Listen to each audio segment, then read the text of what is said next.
Só para situar o pessoal aqui, o estudo hoje vai ser baseado no versículo de Mateus, em que Jesus pergunta assim: por que vês o cisco no olho do teu irmão e não percebes a viga no teu olho?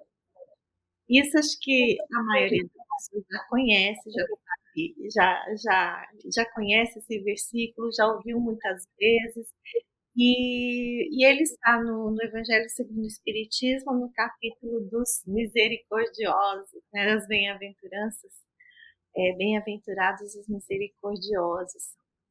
E misericórdia vem de coração, né? Esse,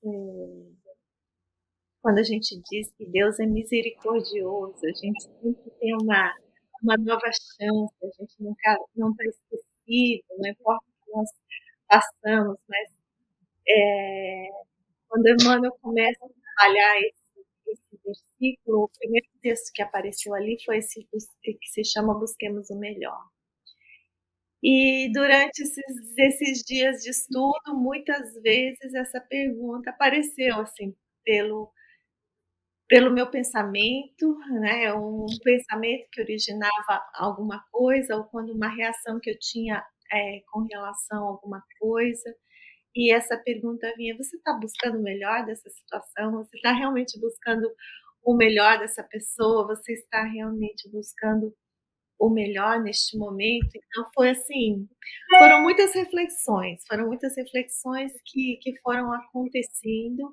Eu acho que vocês podem aí dividir conosco também, Ayrton, Márcio, vocês, o que vocês acharam. Se vocês quiserem começar com o texto aí, Ayrton, estudo, fique à vontade. Obrigado, Lina. Boa noite a todos. Boa noite, pessoal que assiste a gente. É uma visão muito interessante, né? Porque normalmente a gente tem a visão comum dessa passagem, né? O Emmanuel sempre ele vai um passo a mais dentro do entendimento. Esse acho que é o grande ponto que nos traz a reflexão. A visão normal dessa passagem, que é a visão que o próprio Kardec nos traz, né? Uma passagem até muito dura de Jesus, porque Jesus ele coloca, segundo Mateus, ele fala, olha, ele chama as pessoas de hipócritas, né? Porque a gente vê um argueiro, um cisco no olho do próximo e a gente não enxerga uma trave nos nossos olhos, né? Uma coisa que está bloqueando a nossa visão, a gente não enxerga. É claro que tem toda uma filosofia em cima disso, e muito já foi falado sobre isso. A gente pegar desde a Grécia Antiga, a gente tem inúmeros filósofos que já elucubraram sobre esse assunto, inclusive Jesus. Mas se a gente for pegar por quê? Porque é muito mais fácil você enxergar o outro, há uma grande dificuldade de se enxergar, né? A gente tem que pensar que durante muito tempo não se tinha um espelho como nós temos hoje, então é muito difícil.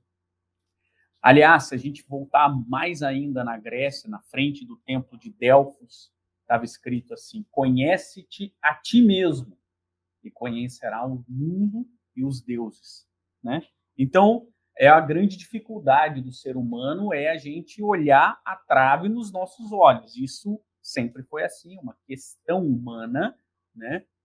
E que a gente tem que passar, porque a gente vem com essa frase há 2.300, 200 anos aí, né? Pelo menos a gente sendo chamado a atenção para nos conhecermos, né? E Jesus, nesse ponto, porque como já tinha pelo menos 200 e poucos anos quando ele foi falar, ele chama a gente de hipócritas, a sociedade, porque a gente não está vendo o que nós estamos fazendo e pior, porque não só não estamos vendo o que a gente deveria estar fazendo, a gente só está vendo o que o outro está fazendo, que às vezes é muito menor do que a nossa falha, a nossa trave. Mas o Emmanuel ele faz uma evolução nessa linha de pensamento, nesse texto que a Lina propôs para a gente, que é o tema dessa palestra, busquemos ver o melhor. Ele fala o seguinte: além da gente olhar a trave, porque é interessante esse link que é feito, A gente tem que olhar a trave, perceber o que está acontecendo conosco e ter uma visão melhor daquilo. Ter uma visão melhor das pessoas. Então veja como... E aí o Emmanuel, ele traz o texto, eu acho que vale a pena a gente só tocar no assunto, que é uma frase que eu gosto muito, que a Marisa fala. Depois eu já estou tomando o seu lugar, depois você fala ela. Mas a Marisa sempre fala assim, é que Jesus, quando olhava para as pessoas, ele não via Pedro, ele não via Paulo, ele via como Pedro e como Paulo iam se transformar. Ele viu o futuro, entre aspas, né? Não o futuro, né? Mas como a Marisa coloca... Nós éramos as sementes, ele já via a árvore. Exato. Então, a visão de Jesus para com as pessoas era sempre no melhor, porque ele já estava vendo lá na frente. Isso fez uma reflexão muito interessante para mim, no sentido daquela passagem quando Jesus fala: nenhuma de minhas ovelhas se perderá. Por que Jesus faz essa promessa para a gente?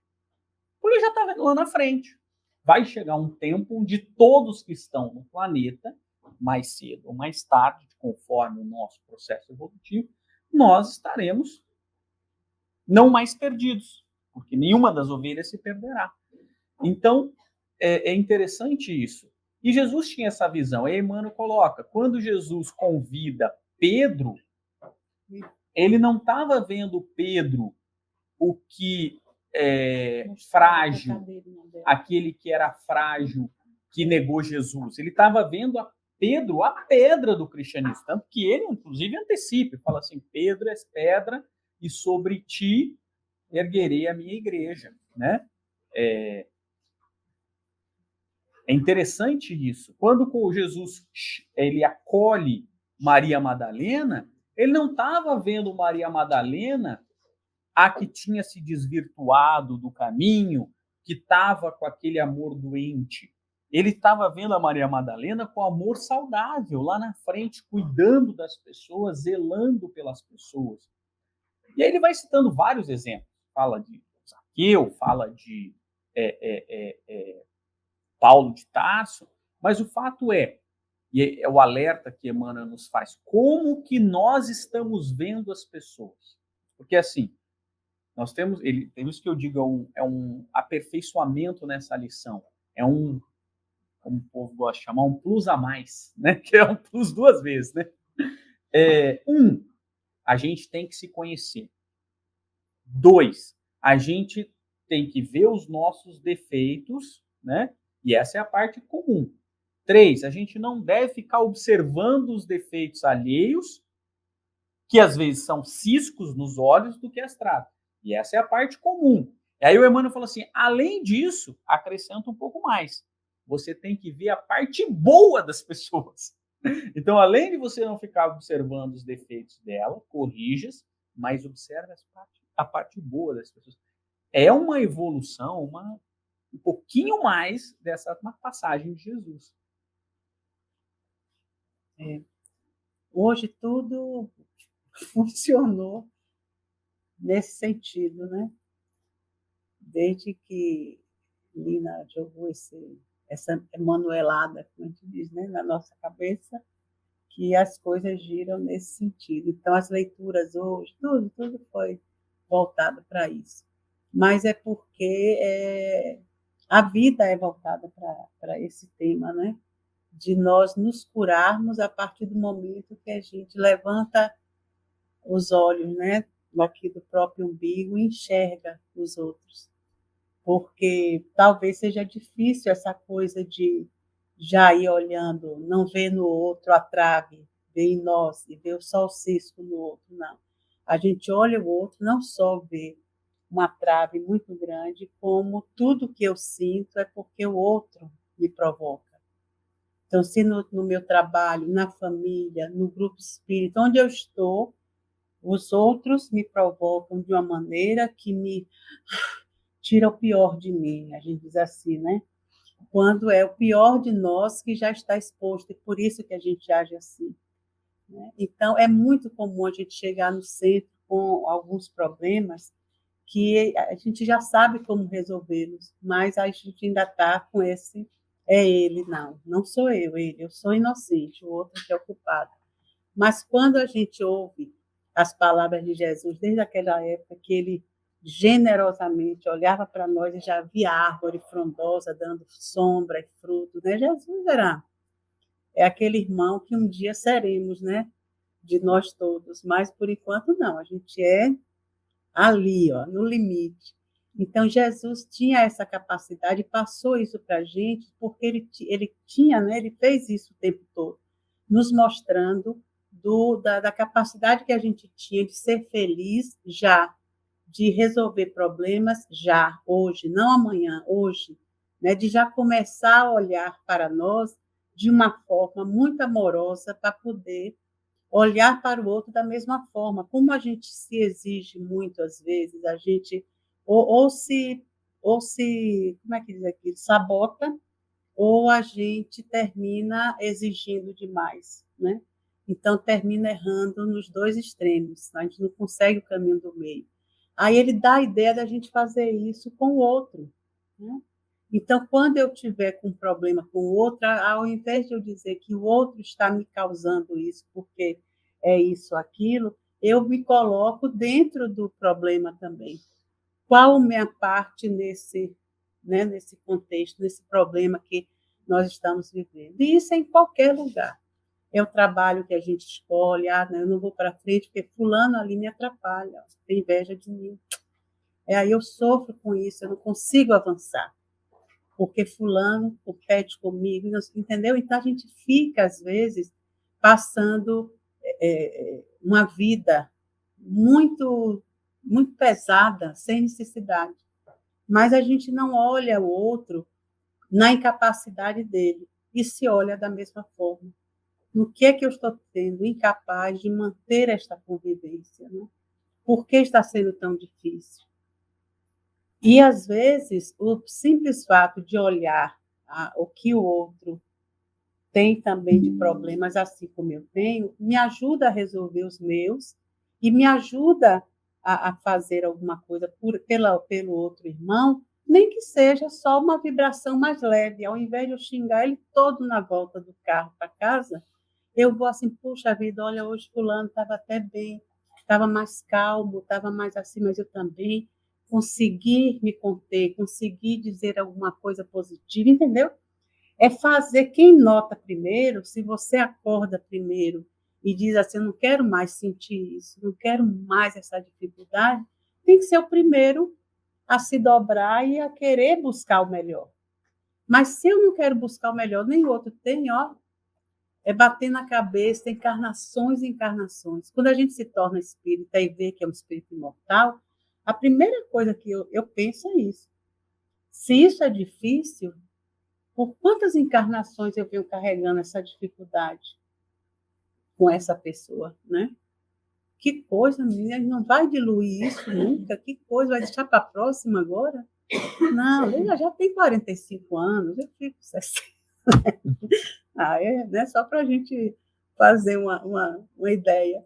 Mas qualquer coisa, né? E às vezes a gente passa por problemas assim, durante um bom tempo, e sofrendo, e às vezes adoece, e às vezes são problemas que você não tem como resolver se forem familiar, se for um problema no trabalho que você precisa daquele trabalho, você vai estar lá, você não pode estar toda hora, eu saio desse, vou para aquele, e o problema ali acompanhando. Então, às vezes, você tem que resolver onde você está, e começar a ter esse olhar, já que, graças a Deus, abraçamos essa doutrina maravilhosa, que quando dá uma cacetada, assim, passa o dia dando, né?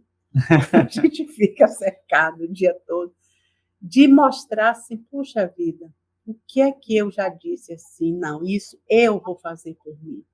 Sou eu que vou dar a primeira tacada, não vou esperar, né?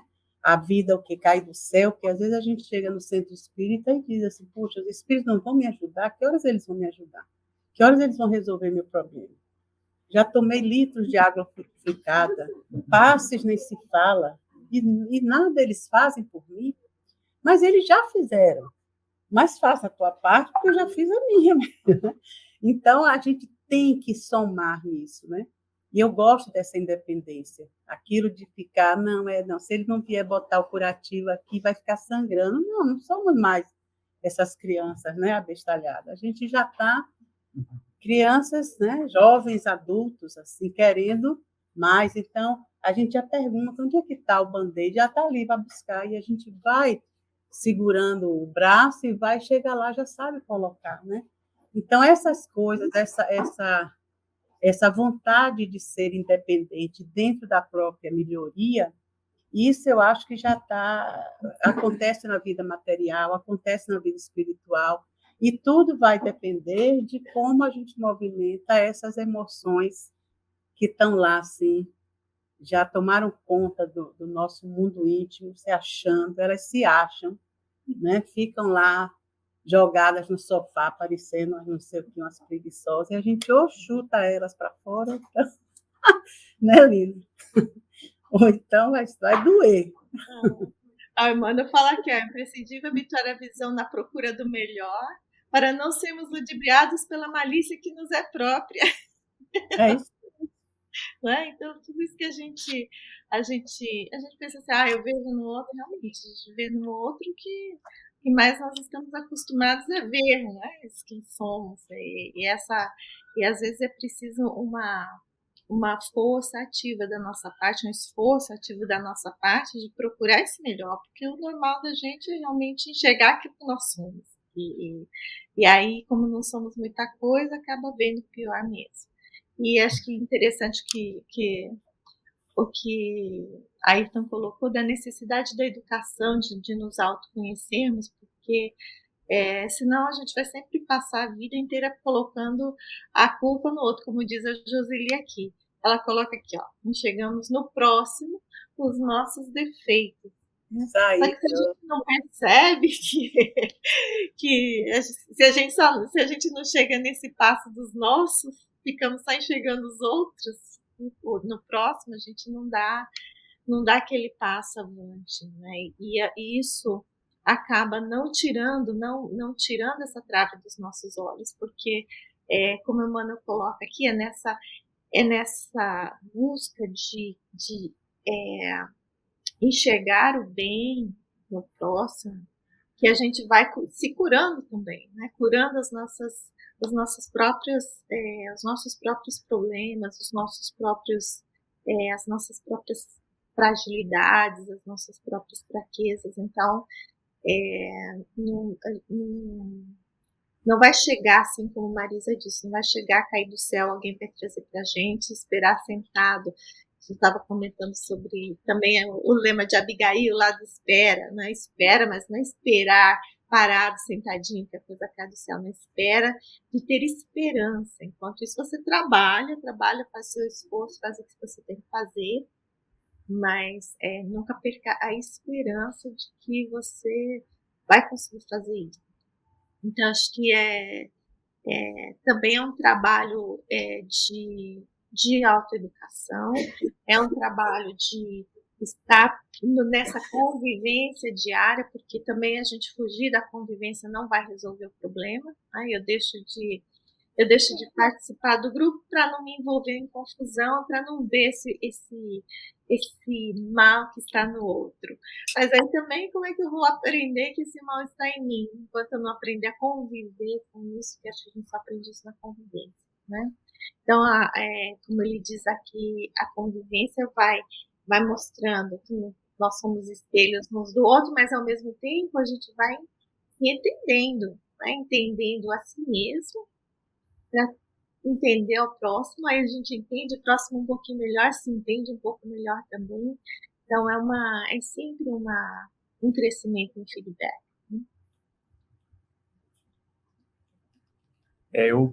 Duas coisas que me chamaram a atenção, tanto na fala da Marisa como na Lina. Eu me lembrei de um conterrâneo da Marisa, que canta uma música que é uma poesia, né? Chama-se Caetano Veloso.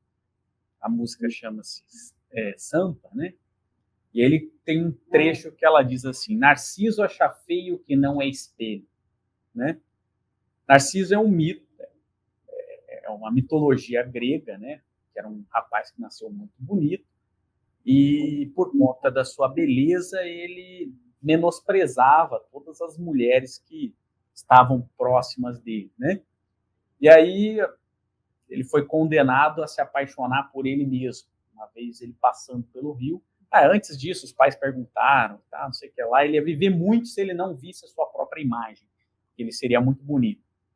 E aí ele, uma vez passando pelo rio, ele viu o reflexo do rio, achou que era alguém que estava dentro do rio, e ele fica lá olhando o rio, procurando quem é, e ele morre, definha, porque ele está ali no rio apaixonado pela sua própria imagem, né? Então, e aí que Caetano canta essa beleza, que é uma reflexão para todos nós, né? A gente acha, enquanto narciso, ou narcisismo, né, ou narcisista, tudo que é diferente da gente é feio. Essa é a lição do mito. E a gente não consegue perceber que o feio, às vezes, somos nós, né? As nossas atitudes, as coisas, e a gente sempre está procurando o defeito do outro, né? Então, a gente tem que tomar um cuidado para que a gente não caia nesse vício, porque a gente não consegue enxergar, de fato, muitas vezes, o nosso erro, os nossos defeitos, e acha que o que os outros estão fazendo é o erro, mas, na verdade, é um reflexo de nós mesmos, né? Então, fica esse problema. Mas o que eu gostei mais de uma outra parte é que, e que tem a ver com busca o melhor, a Lina coloca lá no início, eu queria resgatar essa passagem, esse trecho que a Lina falou, não é só nos outros, é nas situações, nas coisas, né? A gente buscar ter uma visão melhor de tudo que nos acontece. Ou, nas falas de Paulo de Tarso, em tudo dai graça. Em tudo dai graça, né? Então, Paulo faz uma reflexão muito bacana sobre isso, quando ele fala em tudo dai graça, porque num primeiro momento a gente parece que fica, tem síndrome de Poliana. Poliana é um livro, né, que foi escrito em que ela tinha uma visão tudo maravilhosa da vida, e não é isso, que a Poliana, o livro é muito bacana, mas a síndrome de Poliana não é legal. Não é isso que é o convite, né? E a síndrome de Poliana é uma doença. Assim, meu pai morreu. Puxa, mas ainda tenho 2 tios. Quer dizer, essa é a síndrome de Poliana, é a doença disso. Não é isso que é o convite, porque senão a gente fica vivendo uma ilusão, né? Mas é você encarar todas as situações, as pessoas, as coisas que acontecem conosco, tentando buscar o melhor. Isso, a Poliana faz isso no livro, não a síndrome de Poliana. E o que é muito difícil, porque e Kardec gasta muito tempo. É o maior capítulo do Evangelho segundo o Espiritismo, com exceção das preces, que a prece é o maior, falando sobre isso, que é causa das aflições. Então, Kardec tenta nos falar dessa maneira racional, que todas as aflições elas têm uma causa, e nós estamos sofrendo a consequência dessa causa, o efeito dessa causa, né? E que tudo o que nos está acontecendo é para o nosso processo evolutivo, mesmo que esteja doendo. E aí que é o difícil, né? Porque quando dói é ruim. Esse é o problema, né? A gente tentar ver o lado bom das coisas, mesmo quando dói. É a parte mais difícil. Isso é uma lição para todos nós, não é? Às vezes a gente tem a falsa sensação de que quando a gente está falando aqui na frente, as pessoas, né? Quando estão falando aqui na frente, a gente já aprendeu essa lição. Não, a gente também está caminhando, né? Foi uma das primeiras coisas que eu disse para Carol, quando a gente começou a namorar, eu falei assim, não confunda o palestrante com a pessoa. Porque o palestrante, ele tem ideia da teoria de tudo. Por exemplo, quando eu digo lá sobre o homem de bem, né, no Evangelho, vou lá, falo, tal, sobre o homem de bem, as características, eu estou muito longe de ser um homem de bem. Então, quando eu digo que a gente tem que encarar as dificuldades sempre vendo o melhor lado, significa que eu consiga fazer isso. É um aprendizado de todos os dias. quando a gente passa pela dificuldade. Claro que no momento que dói, é irracional, a gente tem que tomar cuidado com isso. A gente teve, por exemplo, um falecimento na família, uma pessoa que você ama. Ah, não, eu sou espírita, eu sei que ninguém morre, eu não tenho o direito de sofrer. Eu já vi gente falar aí, o direito de chorar. Claro que tem. A gente chora quando a gente vai pegar um avião e vai deixar a família, ou vai mandar a família para o Brasil, ou vai deixar a família do Brasil vir para cá. Como que isso que está vivo, que a gente vai se ver, vai falar no WhatsApp, por que a gente não tem o direito de chorar, de ficar triste? Claro que tem o direito. Poxa, isso é uma interpretação completamente equivocada da doutrina. Né? Ué, a dor, ela vai acontecer, a gente vai passar. O que a doutrina nos convida é a gente refletir racionalmente sobre as dificuldades e tentar extrair o melhor daquela situação. Por isso que é em tudo dai graça. Não é ver como um abestalhado falando, claro, eu sou feliz, porque tudo acontece comigo. Eu furou meu pneu, que felicidade, agora eu posso parar um pouco e respirar. Não, senão a gente está sendo, né, leviano com os problemas. Mas tirar daquela experiência o melhor, mesmo que seja um pneu furado. Então, assim, poxa, obrigado por ter esse pneu. Pode ser que esse pneu furado tenha evitado um acidente ali na frente. Né? Pode ser que essa situação tenha me feito.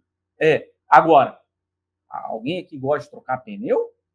Ninguém gosta, mas vai ter que fazer. Né? Então, tira o melhor, aprendizado. Cada vez você vai ficando melhor, vai melhorando seu skill de trocar pneu. E aí você vai vendo a vida de uma maneira positiva.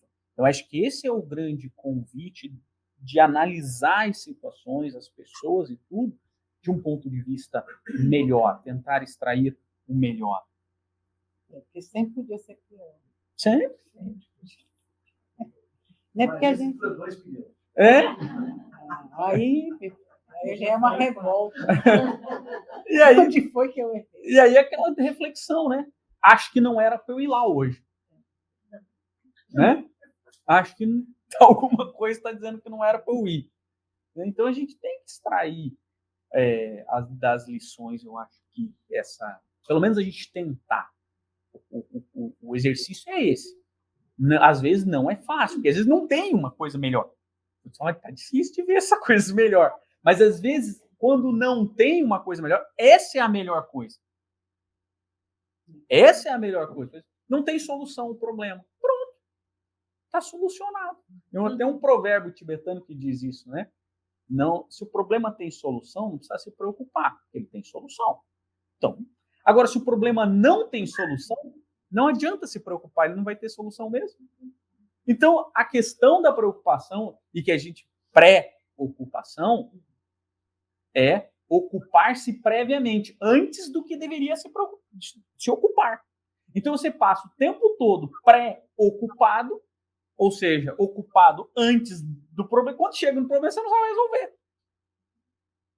Porque você está sofrendo, você sofre e tal. Então, essa racionalidade que é o espiritismo, eu acho que o cristianismo como um todo, especialmente Paulo de Tarso, nos convida a ter, a dar graça para as situações que nos aconteceram, ver o melhor delas, tentar enxergar as lições, porque se o problema não tem solução, se o problema é muito dolorido, a solução é o problema, porque qual é a lição que a gente tirou disso?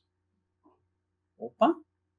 Alguma coisa que eu fiz nessa encarnação ou em outras causou essa situação. O que eu posso não fazer para não ter esse problema na próxima? Uma doença grave, por exemplo. Né? Então, eu tenho essa doença grave, ela não vai ter solução nessa encarnação. O que eu posso fazer para na próxima eu não ter ela? Porque ela é a solução do problema. Eu acho que essa coisa de buscar também a melhor solução, sem cair na síndrome poliana, mas ir pelo lado do que você pode fazer de melhor na hora que o pior acontece, né? Que o pior seria, como você falou, né? O desencarne de alguém, ou de um ente querido. Eu acho que a gente já sofrer é uma coisa, né? Eu acho que o sofrimento diante de situações mais trágicas, situações inevitáveis que você não tem como resolver, eu acho que o sofrimento ele acontece. Mas eu acho que até para sofrer precisa ter educação e buscar o melhor. Tem, porque senão você é um sofrimento em vão. Você vai sofrer porque perdeu alguém, né? Quando a gente não perde nada para Deus, né? A gente simplesmente volta para casa, mas claro, o que é que a gente sente, como você disse, quando um viaja, quando sente saudade. Sentir saudade é uma coisa. É parte do jogo. Faz parte, né? Tanto faz a pessoa estar no Brasil como no mundo espiritual e você não poder ir lá ver a pessoa, nem a pessoa poder vir te ver aqui, é uma saudade. Mas busquemos o melhor. Olha aí, chegou a visualização geral, o WhatsApp a toda hora, vídeo, e hoje se pode se ver, né? Mas já foi bem mais difícil. Mas quando você. Uma das coisas que eu aprendi, eu perdi meu pai com 8 anos, então eu sofri muito nessa essa coisa de perder pessoas assim, numa idade sem entendimento. Mas uma coisa que eu aprendi logo no Espiritismo foi a evitar determinados sofrimentos desnecessários. Porque com essa coisa da gente ficar buscando o melhor, buscando ser útil dentro do trágico, né? Você ter um papel positivo numa situação difícil, mesmo que essa situação seja sua, da sua vida pessoal. Então, quando alguém desencarna, a primeira coisa que eu aprendi é que, como eu acreditava que somos espíritos imortais, e quando a gente desencarna, a gente não morre totalmente, a gente só volta para o plano espiritual, que não reconhecemos mais, porque quando saímos de lá, éramos uma pessoa, viemos para cá, com o esquecimento do passado, convivendo na atual encarnação uma experiência física. Quando volta para casa, volta uma pessoa diferente, né? Você não volta mais para o Brasil a mesma pessoa que saiu de lá. Você volta uma pessoa com a experiência do mundo americano. Então, eu imaginava assim, a pessoa está voltando, outra pessoa, e por isso a gente vem chorando e volta chorando. A não ser que seja Chico Xavier, né? Uma pessoa com bastante já, né, vivência entre o mundo físico e espiritual, já mesmo encarnado, todo na parte espiritual o tempo todo, então isso me dá uma certeza maior de que a vida é lá mesmo. Mas quando a gente sai assim no susto, mesmo sendo espírita, estudantes como nós, a gente vai meio assustado. Não vai logo na hora, não, agora sim, estou indo, tchau, gente, aí que ficou, não chora, ainda vem consolar a família, né? Tem espíritos que vêm consolar a gente. Mas nós que ficamos e somos espíritas e entendemos isso, por que não na hora? Sentir saudade não é fazer cair na síndrome, mas sentir a saudade, sentir a tristeza da ausência daquela pessoa fisicamente com a gente, mas lembrar assim, vixe Maria, fulano está indo para o Brasil depois de 50 anos aqui. Vixe, vai chegar lá, será que acerta ligar para o pessoal, se comunicar com aquelas pessoas que já nem estão mais lá, já foram, às vezes, desencarnaram também, a família não está mais lá, como se voltasse para um lugar que é nosso, mas não é mais tão familiar assim pelo tempo que passamos aqui. Então, essas pessoas, nesse momento, não são elas, que a gente não pode cair naquela tristeza, naquela prostração, e naquela raiva, ou naquela insatisfação, ou naquela qualquer coisa que seja, e deixar o outro ir, quando nós podíamos ser agora o guia deles. Ser aqueles que, na hora das preces, na hora do enterro, na hora de qualquer coisa que elegemos aquelas pessoas naquele momento como meta para guiar, dizer, olha, fulano, fique bem, confie, né? Você vai estar voltando para casa, se lembra? Você está indo para casa. Que é, então, você, às vezes, ele só ouve a voz daquele familiar querido. Ele não vai, às vezes, ouvir ou perceber outras pessoas. Depende do conhecimento da pessoa, né, de como aquela pessoa estava emocionalmente, às vezes, na hora do desencarne. Então, são coisas que, às vezes, a gente pode fazer por um ente querido, que não deixamos de sentir a dor, a tristeza, a saudade, mas sabemos que podemos tirar alguns momentos do dia, principalmente naqueles momentos logo ligados, né, à desencarnação da pessoa, e guiá-la com muito carinho. Confie, as pessoas que estão ao seu redor são pessoas que te amam também. Você não conhece agora, mas você vai saber que elas são de confiança. E ir assim, fazendo essa oração vibratória para que o espírito tenha essa linha, né, onde se segurar e ir caminhando. Porque ele está mais fácil de se perder do que nós que estamos aqui na tristeza, na falta, na saudade. A gente tem para onde ir, a gente vai para a igreja, para o centro, vai para o médico, vai para a praia, sai com os amigos, distrai, vai ler.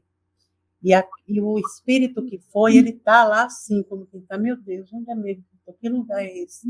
Sabe? Não está mais perdidão lá no umbral, não era uma pessoa que, ai meu Deus, morreu meio desorientado e deve estar em algum outro lugar mais difícil, sem muito acesso, mas normal, uma pessoa que estava doente, uma pessoa, mas vai haver esse choque, né, Lina? Esses elos que estão assim se dilatando e a pessoa se sente às vezes, o espírito se sente às vezes solto, né?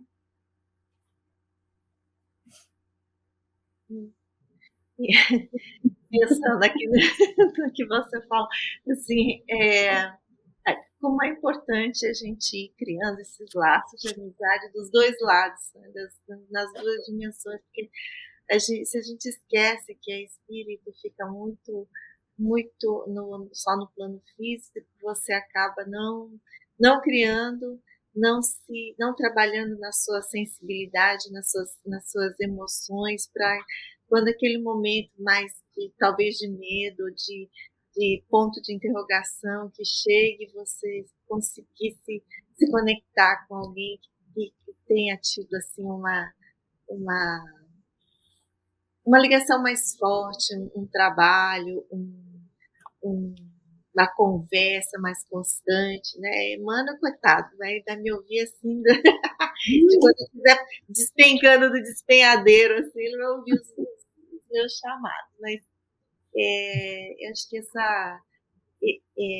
a gente fica pensando que vivendo numa ilusão de que a nossa vida é isso aqui, é esse sei lá, 150 anos, né, Maus, que os que estão aí agora vão viver até os 150, podemos até, mas pensar nisso, sendo comparando com a imortalidade do ser, é muito pequeno. Então, acho que esse trabalhar em nós nesse momento realmente significa muito mais, tem um significado muito maior do que a gente imagina. Mas uma coisa que, assim, já vou aqui me dirigir para as minhas considerações finais. Nesse Busquemos o Melhor, uma coisa que Emmanuel comenta sobre Judas, né, que Jesus via nele esse colaborador iludido por esse plano físico, iludido por esse momento que ele estava vivendo, achando que aquilo ali era a realidade, aquela história que ele estava vivendo naquele momento. Então, e quando Judas comete o suicídio, ele recebe o que de Jesus? Né? Recebe esse amor, esse perdão, essa ajuda, esse vem cá, esse estender de mãos. E Emmanuel fala que esse olhar de Jesus vai soerguendo os vencidos e amparando a justiça das nações através dos tempos. Então, até hoje, a gente sabe que ninguém está perdido, que ninguém está abandonado, até porque Judas ficou aí para contar essa história. Então, eu acho que conforme a gente vai aprendendo com esses exemplos do mestre, é que a gente vai conseguir realmente trabalhar em nós essas traves que nós temos, tantas traves que nós temos nos olhos. Né? Então, acho que um pouquinho de cada vez, um dia de cada vez, uma situação de cada vez, e É como o Emmanuel diz ainda, seria tão bom se a gente pudesse sair de nós e nos observarmos sem essa noção pré-concebida que nós já temos, essa malícia que nos é inerente, mas se a gente conseguisse ver numa posição neutra e ver realmente as nossas tendências, né? E isso é muito difícil ainda na posição em que nós estamos. Ainda nós tomamos muito partido, ainda somos muito bairristas, talvez. Então, esse cuidado, eu acho que de estarmos constantemente tentando perceber como é que Jesus agia com cada um e nesse processo, talvez agimos conosco mesmo, né? Então, com esse mesmo olhar de perdão, de compreensão de que nós estamos num processo de aprendizado, nós estamos num processo de compreensão, de entendimento e continuar buscando, né? Isso nos dá também força para seguir buscando, para ter esperança que a gente vai ser melhor amanhã, para ter um, uma mão aí para a gente se segurar. Eu gostei muito que a Lina citou Judas, né? Porque a gente vem muitos anos de várias escolas religiosas diferentes do espiritismo e a gente acaba até trazendo dessas escolas algumas coisas que são incompatíveis com as lições trazidas pelo espiritismo de Judas, né? A gente tem essa ideia de que Judas é um traidor, que era um cara que traiu Jesus, que não gostava de Jesus, né? A tal ponto que é interessante, né, que o São Judas Tadeu, que não é o Judas Iscariotes, né, é o conhecido como o santo das causas impossíveis, que as pessoas tinham medo de rezar para São Judas, de receio de que a oração chegasse para Judas, o traidor. Então eles nem rezavam. E aí, olha por que São Judas é conhecido como o santo das causas impossíveis, São Judas Tadeu. Porque quando você rezava para todos os santos e nenhum resolvia, aí você vencia aquele medo e rezava para São Judas Tadeu, porque são as causas impossíveis. Já tinha rezado para todos os outros, não deu certo, vou tentar agora com o último, né? Então, tal era o medo de se rezar para o traidor, né? O Espiritismo vem nos mostrar que Judas, embora de fato tenha traído Jesus, ele traiu por amor. Ele amava Jesus. Ele amava de verdade Jesus. Só que ele amava de um jeito doente. Ele acreditava que se ele prendesse Jesus, macumunado com o sinédrio, e fizesse a revolução para libertar o povo prometido, quando ele sentasse no trono, porque eles ainda esperavam alguém que fosse um novo rei Davi, um guerreiro, um conquistador, e que ele sabia que Jesus era o Messias, mas que ele não era um guerreiro. Então, a frustração, que ele falava assim, não, vai ser muito devagar esse projeto de Jesus. Então, deixa eu dar o golpe, sentar no trono, porque a hora que eu sentar no trono, eu renuncio e ponho Jesus, porque ele é o Messias. Ele acreditava nisso de verdade. A tal ponto que Paulo de Tarso, depois de convertido, depois de passar no deserto, depois de ficar um tempão estudando e tal, quando ele chega na casa do caminho, conta o plano dele para Pedro, Pedro vira e fala assim, teu plano parece o de Judas. Aí Pedro se assusta, né? Por quê? Porque você pretende converter as pessoas na marra. E aí é que está o grande ponto dessa lição, né? A gente, e aí que é o que a Lina tocou, né? A gente esquece que a vida na matéria ela é temporária. E a conversão ao reino de Deus, ao Jesus, àquele cristianismo puro, independente da sua religião, as lições do cristianismo, é para sempre. Então, e a gente fica atrelado a essa matéria, e todos os problemas são muito grandes na matéria, né? E tudo gera um caos para a gente. E a gente esquece de buscar o melhor na lição, e às vezes o melhor não está na matéria. É por isso que eu vou caminhar também para as minhas conclusões. É o seguinte, qual é o nosso objetivo? É vencer na matéria ou vencer enquanto espírito? Porque acho que esse é o ponto que a gente tem que deixar claro. Isso não significa que a gente não tem que travar batalhas e vencê-las na matéria. Porque estamos aqui, nós temos que vencer determinadas batalhas. Por exemplo, se você está com fome, você tem que comer. Não adianta ficar sem comer. Pois vai morrer. 5 semanas sem comer, pronto.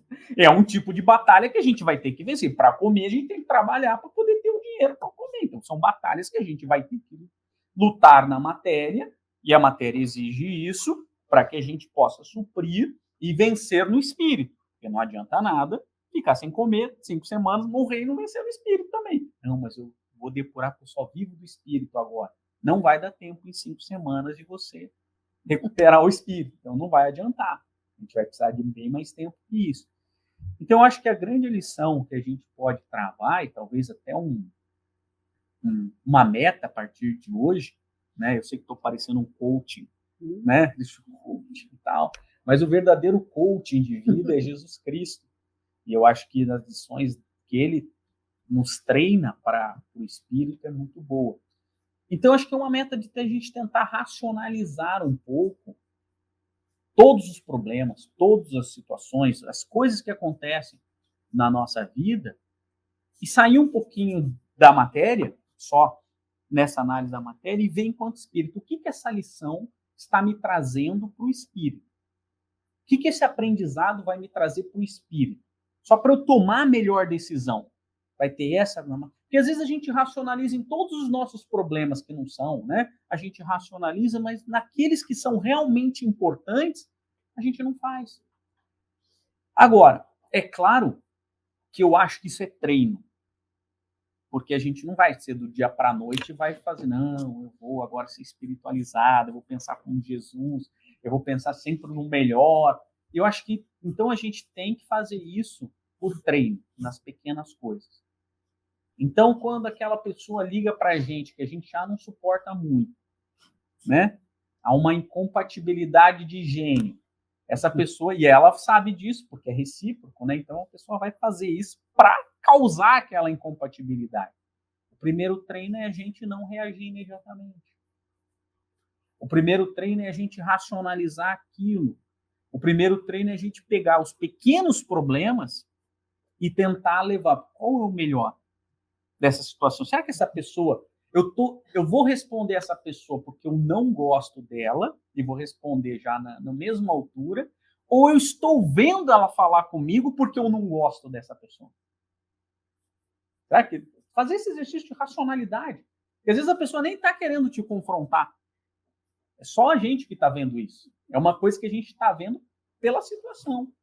Então, e dosando isso nas pequenas coisas. Eu acho que esse é a grande lição de ver o melhor nas coisas, nas pessoas, nas situações. E a gente tem que fazer o treino nas pequenas coisas, porque a espiritualidade nos treina nessas pequenas coisas, para que a gente esteja forte e bem treinado para as grandes coisas. Porque é mais difícil nas grandes coisas, nas grandes situações, nos grandes problemas que a gente tem na vida.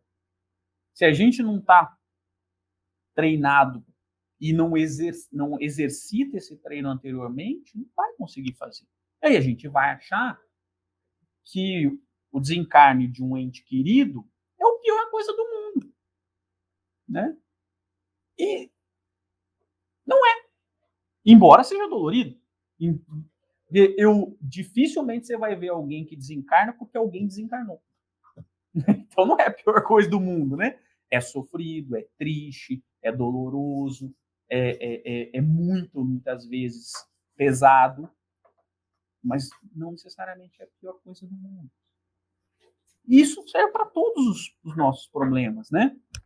E é claro, como a Marisa cita, a tristeza vai acontecer, a gente vai passar por esse momento de emoção, que é importante, né? Meu pai já desencarnou há 21 anos. E tem dias que eu sinto saudades dele. Tem momentos em que eu sinto falta. Puxa, se ele estivesse aqui, como que seria diferente, né, essa análise? como pai, como às vezes com aquela pessoa que você vai ligar, vai conversar, vai trocar uma ideia, porque é difícil conversar com a mãe. Acreditem ou não, minha mãe me acha lindo, cabeludo e inteligente. Quer dizer, tem alguma coisa errada nessa análise dela, né? O pai já é aquele ser que já é mais racional, ele já fala, não, né? Eu sei que a sua mãe disse que você é engraçadinho, mas não é, você é bobo mesmo, né? O pai já é desse direto, né? Então, às vezes, nos problemas, quando a gente tem, né? Pô, se meu pai tivesse vivo, talvez eu teria uma outra visão dessa mesma situação, uma outra. Então, claro que a gente vai passar por esses momentos, o que não significa que a gente vai deixar de viver a vida ou vai ficar no canto chorando o tempo todo, porque faz 20 anos que meu pai desencarnou. Aí seria bem estranho, né? Então, eu acho que é esse tipo de análise que a gente tem que fazer na nossa vida para que a gente possa ir treinando passo a passo. Todas as situações que acontecerem na nossa vida a partir de agora, pelo menos a gente tente buscar o melhor. Nem sempre a gente vai conseguir. Eu também vou dizer finalmente, só é uma coisinha. Mas eu acho que você falou no treino, eu concordo. A gente precisa treinar para poder ir buscando, porque são situações que a gente tem que mudar o modo de ver, de pensar, de agir, de olhar, de falar, de sentir, né? Não é fácil fazer isso, essas mudanças todas, mas depende do treino, por isso que a gente reencarna tanto, né? E depende também da conexão. Porque quando você se contraria é porque mexeu com o ego, né? Então você se zanga, você se acha injustiçado, você acha que o outro foi na frente, não devia estar aqui, devia, né? Então a pessoa é que está perseguindo, o outro é que está assim. Então sempre a gente dá uma justificativa que acalme o ego, né? Então, a gente é sempre o coitadinho sendo perseguido, e aí que a pobre Poliana vira uma síndrome. Mas não é quando você faz esse treino com a conexão boa, primeiro que a conexão espiritual, a conexão com Jesus, com esses ensinamentos que ele traz assim, o passo a passo, bonitinho, é o olhar para o outro. Quando você tem esse olhar para o outro, que parece que é o provocador, parece que é o que não sente, é o pirracento, é o que lhe contraria, é o que faz, é o que lhe acontece, você começa a enxergar não só o espelho, mas o outro em você, mas ainda o outro. Porque o outro é aquilo também, né? E com você, você pode dar conta, vendo o outro. Mas para o outro, a única coisa que você pode ter é um olhar compassivo. Né? É ter resistência para poder dizer assim, eu vou lidar com isso a vida toda, mas sabendo que isso agora é só o outro. Não é mais eu me vendo lá. No meu egoísmo, né, eu estou em todas, não. Eu quero mudar a mim, porque a ele eu não vou mudar. A ele, só ele, agora, talvez, vendo isso em outra pessoa, e aí começar também a fazer, né, trilhar os passos dele. Mas é por isso que a gente precisa ter o outro sempre como referência. Por isso que o servir, né? Precisa servir. Se você não servir, você não tem uma coisa que é fundamental no relacionamento, que é a gratidão do outro. Mesmo que seja com raiva, mas ele é grato. Ele sai da encarnação com raiva, diz, mas rapaz, ainda fico devendo esta, mas tudo bem, obrigado, estou saindo melhor do que antes. Depois a gente acerta os ponteiros em outra. Por isso que a gente vem, às vezes, né, num grupo assim, ou um grupo espírita, ou um grupo familiar, ou um grupo, seja qual grupo que a gente se insira, vai ter de tudo para a gente o quê? Treinar. Né? Treinar e modular a conexão, porque se a gente não estiver exercitando esse passo a passo que Jesus deixou tão bem, sabe, tão bem escrito assim, vai assim, né?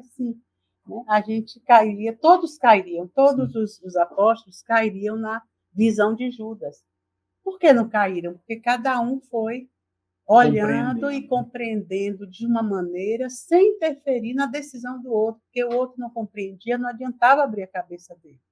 Né? Paulo de Tarso teve que passar aquelas dores todas, todos aqueles embates, para ele poder dizer, ai meu Deus, é assim mesmo, e agora eu vou sorrir, como ele disse.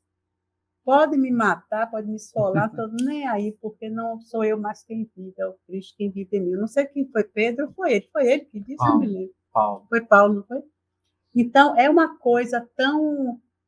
É um momento de iluminação quando você descobre em você alguma coisa que vai mudar, que não é mais daquela maneira. E você só consegue essa visão, essa compreensão, quando acontecer alguma coisa. Se as coisas não acontecerem para lhe sacolejar, e você diz assim, vixe Maria, nem tirou, nem machucou Nem a arranhou. roupa, puxa, que legal. Né? Mas isso não lhe deixa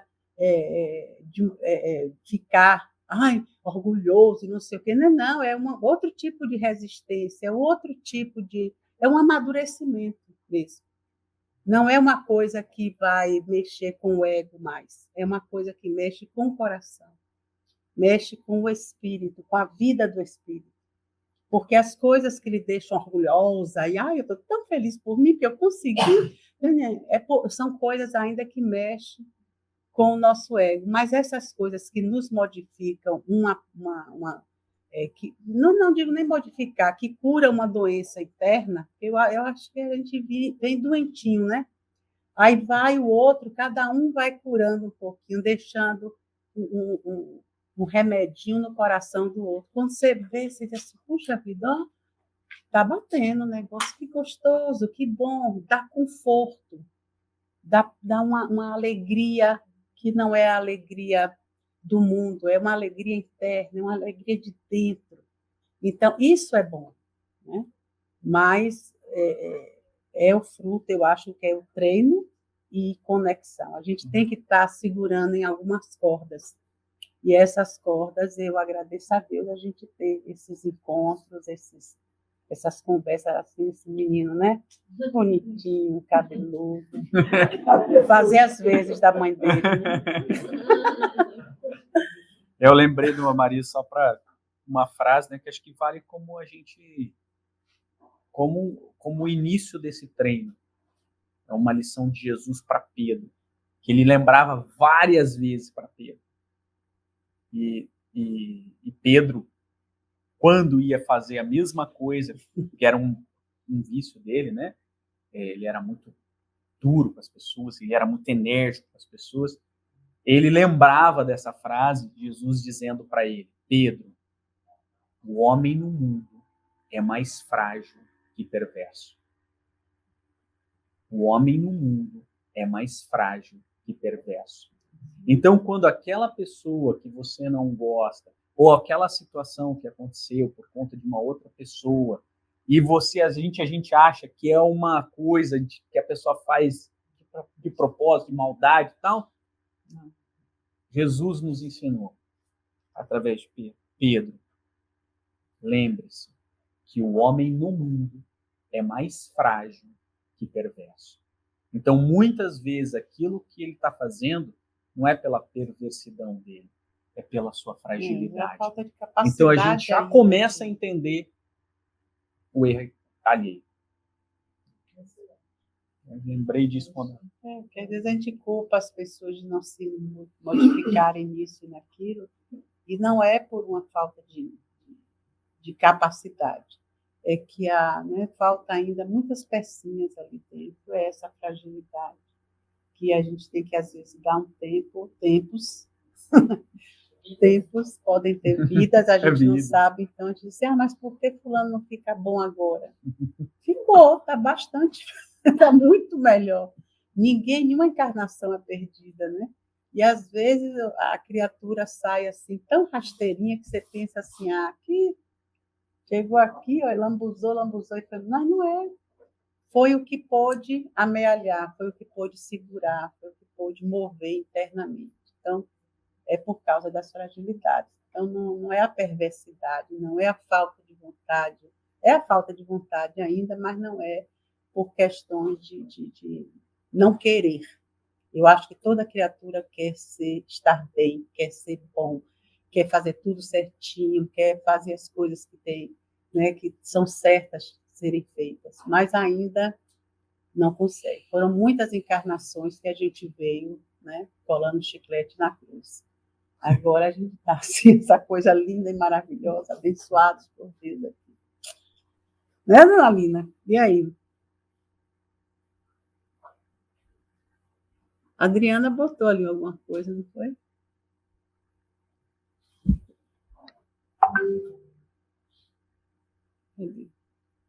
Tem um trecho do livro de Paulo Coelho, do Alquimista, que tem uma versão legal da história.